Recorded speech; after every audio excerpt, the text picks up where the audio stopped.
to look at factually, what do I have? Right, because it's not a town full of lawyers, you know?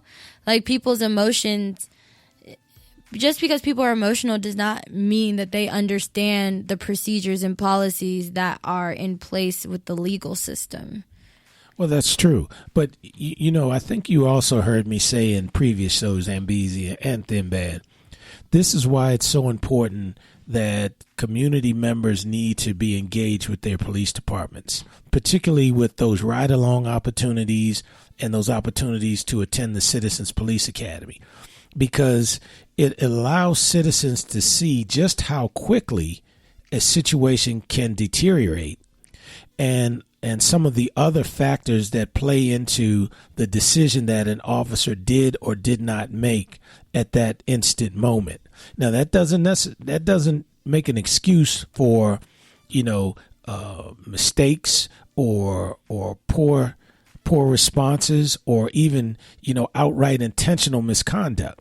But what it does do, it provides the community an opportunity to see the, sort of the dynamics that an officer faces when he or she has to make a decision in literally 3/4 of a second, if sometimes they have that much time to make that decision. Interesting. Yeah, it's just, it's hard to see, I'm wondering about so many things, none of it, bring her back or change the situation. But I find myself wondering about the reason for the welfare check call. Other than the fact that it was, maybe the time of, was it 2 something in the morning that they show up? Was that is the time of day that the police are going to check things out affect the way that they go into something? And what was the basis of the welfare check? Had there been a history or something that would cause someone to be alarmed, or was it just a disgruntled neighbor who was like tired and wanted to go to sleep and couldn't because they were keeping noise? I don't know. There's nothing that makes sense. There used to be a time when you would, first you walking while black, then you're driving while black. Now you're sitting in the house while black. In your own house is what it seems like. But I know that there are more things to it, and it's not a laughing matter. But my laughter is more of a, like, I can't believe it. Laughter, and there's always these situations that are people are trying to find some way to kind of understand it, in some way trying to justify the fact that the main thing is that when these officers are going into these black neighborhoods, that they are expecting to have to shoot something. Or somebody. It seems like that there's always fear, and I just wonder, I always find myself trying to change the demographics or change the situation. What if it was a different neighborhood? Would they have gone in the same way?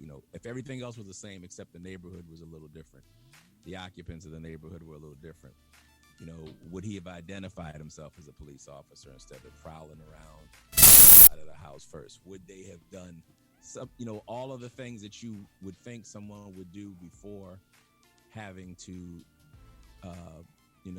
execute deadly force? Those are I think the larger questions that still, ring in the back of my head every time I hear a situation like this. If something would have been different because of where he was or who he was checking out or what area he was in, then I think it's something other than justice going on here. I can't quite frame my thoughts around it the right way. I know that we're all armchair quarterbacking at this point, and we're looking at everything, after the fact, where you're right. Officers only have a split second to make a decision. But I do think, just from growing up in this country and being in this country, we have preconceived notions in our own thoughts.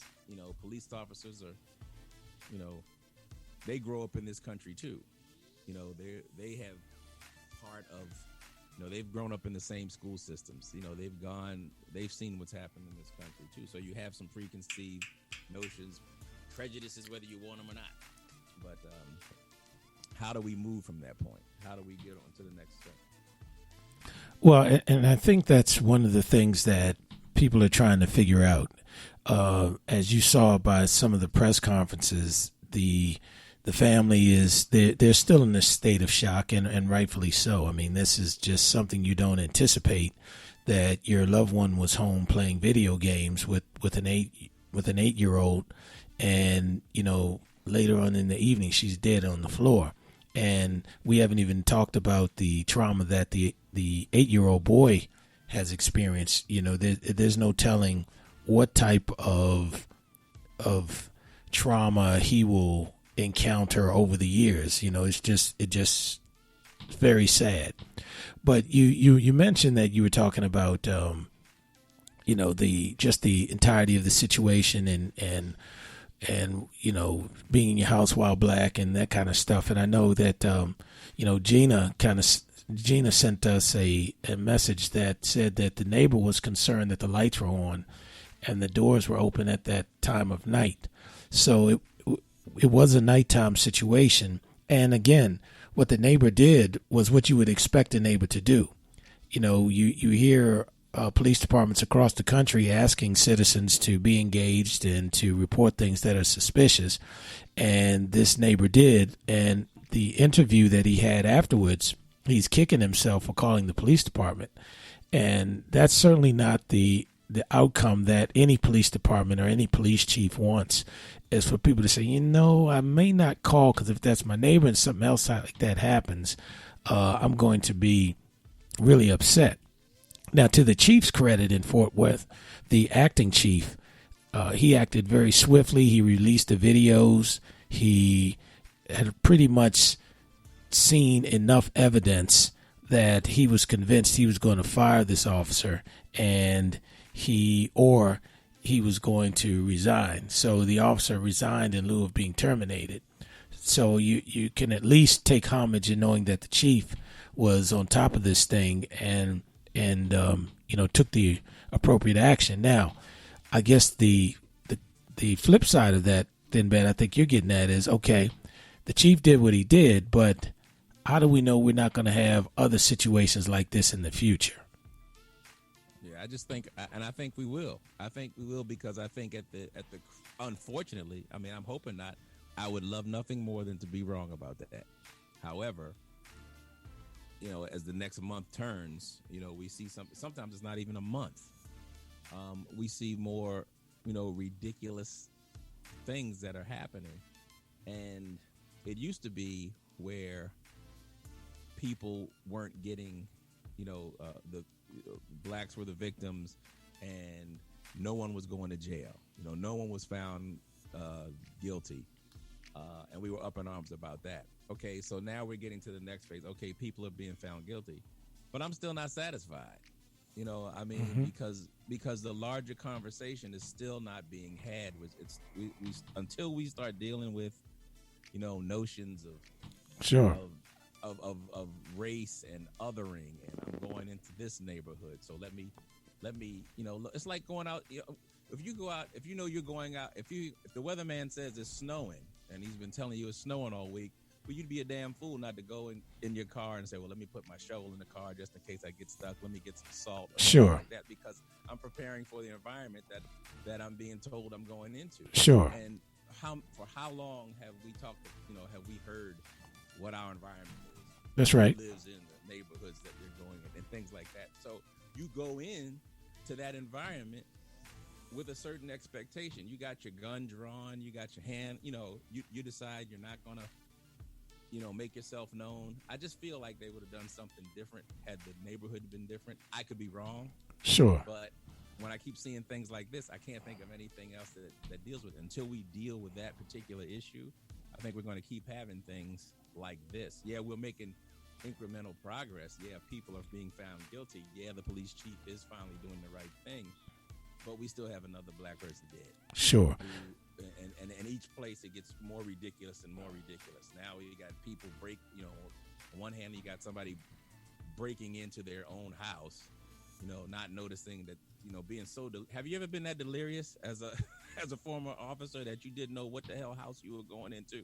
Oh yeah, we're gonna talk about that one too. That's. I mean, the things get more ridiculous and more ridiculous. Yes. Going to jail, but we got another innocent, dead black young man. And in another case, we've got a woman who was protecting her home and her nephew in her mind because she doesn't know what's going on.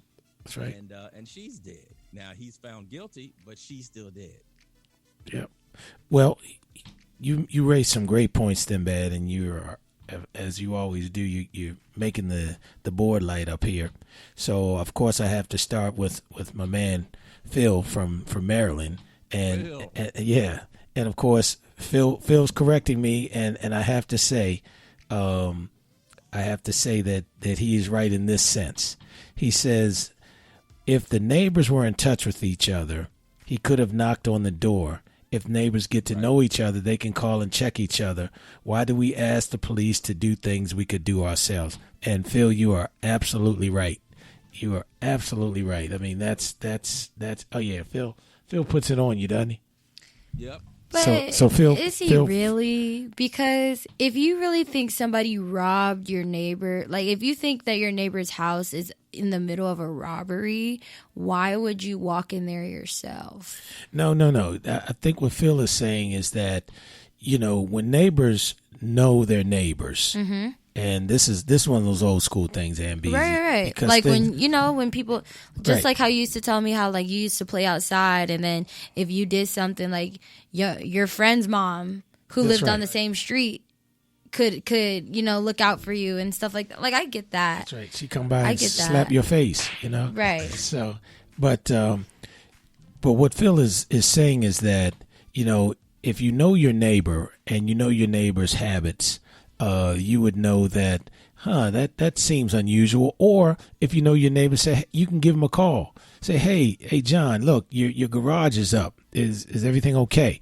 Something as simple as that. Right. Could that have changed the outcome of this? Who knows? I mean, but certainly, Phil makes a great point about, sort of policing yourselves. And certainly if you think that, there's something more felonious or heinous going on, then obviously common sense would prevail and you wouldn't go over there and try to intervene. That would be foolhardy. But normally, if you know your neighbors, as Phil has indicated, you should check on each other. And I know in Phil's community, because I used to be the district commander in that area, they knew each other and they talked to each other and they were engaged with each other, as well as communities across that community where I served. So I think that just goes back to, back in the day, ways of doing things that the community is truly engaged in what they're doing. And certainly Gina from Atlanta was saying that she was just kind of indicating that when the call was dispatched, it went out as an open structure call.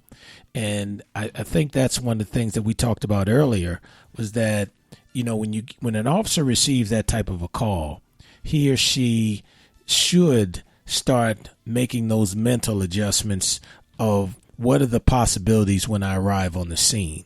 What are some of the things that may occur? Now, he or she has to ramp it down, get themselves under control, figure out what's going on, and then this is where all that training and retraining kicks in. But certainly, this guy and I agree with some of the other comments that I received that the officer had other options and he failed to exercise, his procedures, and the chief saw that, and that's why this young man is being charged, and that's why the chief made the comment in the paper, had he not resigned, he was going to be fired. So, but to your point though, Sinbad, the community in Fort Worth is still planning a funeral. And none of the Monday morning stuff that we're doing is going to bring that young lady